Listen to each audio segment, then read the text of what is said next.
Hi, Will Rowland here. Press subscribe for more Christian testimonies, for encouraging Christians, and hopefully people who don't know Jesus will find that actually there is a God. He's a living God and he works in people's lives. Anyway, today we're going to look at the testimony of a chap I know called Keith Horobin. He goes to a church that I go to sometimes in the week, and he runs Micah Digital. I would actually like to somehow get a picture of him. See if I can get a picture at the beginning of if I can get a picture online. Anyway, so his testimony he's got as a leaflet he gives out. Like I say, he's got a ministry called Micah Digital, although I think he said he's retired from it just recently. Anyway, Set Free by Keith Horobin. What am I doing here? Why can't I get out of this mess? Why can't someone help me? I only need someone to help me. These were the thoughts going through my mind as I sat alone, isolated in a padded cell of my local psychiatric hospital. It wasn't the first time I'd been in, and according to the psychiatrist, it wouldn't be the last.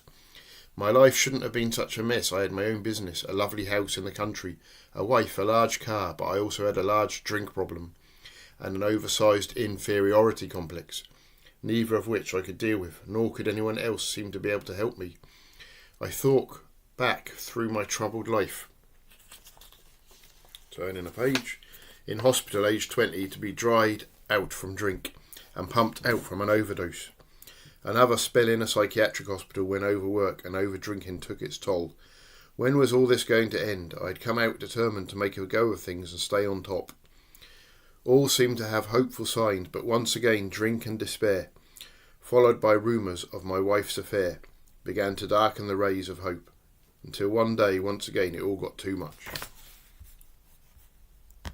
I had set off to work, only to return home shaking and becoming uncontrolled. I mixed half a bottle of gin to half a bottle of whiskey and began to down it. My friend arrived and persuaded me to go to the local psychiatric hospital. They couldn't see me until I had been to my own doctors, and when I wouldn't leave, they sent for the police to remove me. This they did, handcuffed between two policemen, of whom I just had a wrestling match.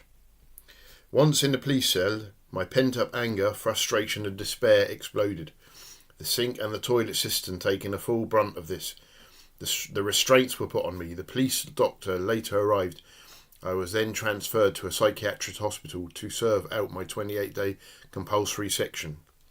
When this was finished, I was returned to my local psychiatric hospital for an expected long stay. There I sat thinking through my life, its lack of purpose and meaning. It was the 25th of March 1980, my second wedding anniversary, but by now my wife had left me. There was no purpose. I had already hidden 2 razor blades with which to cut my wrists. Hello, Keith. It was a local lady who had been visiting me and had been inviting me to some religious meetings.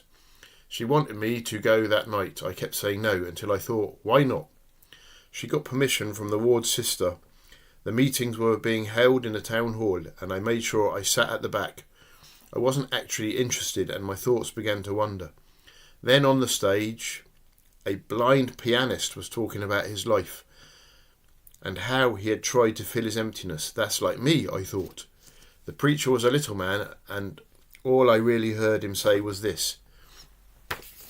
Jesus said, I am the way and the truth and the life. I had always gone my own way. My life was far from the truth. And what was my life worth? Then somebody touched me on the back of my head. I turned round. There was no one there. I wanted to know more. Was there someone who could help me? Could there be a meaning to life? Could I find help? I talked with someone there and they said I could have the wrong things in my past forgiven and a purpose and hope for the future. That's why Jesus died. I would have to give my life over to Jesus and let him live his life in me. Yes, I was willing. I had nothing to lose and everything to gain. I prayed and asked God to forgive me and then asked Jesus to come and rule my life and live in me. When I got back to the ward sister said, we'll see how long it lasts. It has lasted. And Jesus is still my way, the truth and my life. Amen. So Micah Digital is probably not much point in me giving you this, but it's Yeah, I won't give the number because I know he's stopped doing it now. You know, I think he's in his late 60s or something and has decided to pack it up. Okay, testimony of Keith Horobin.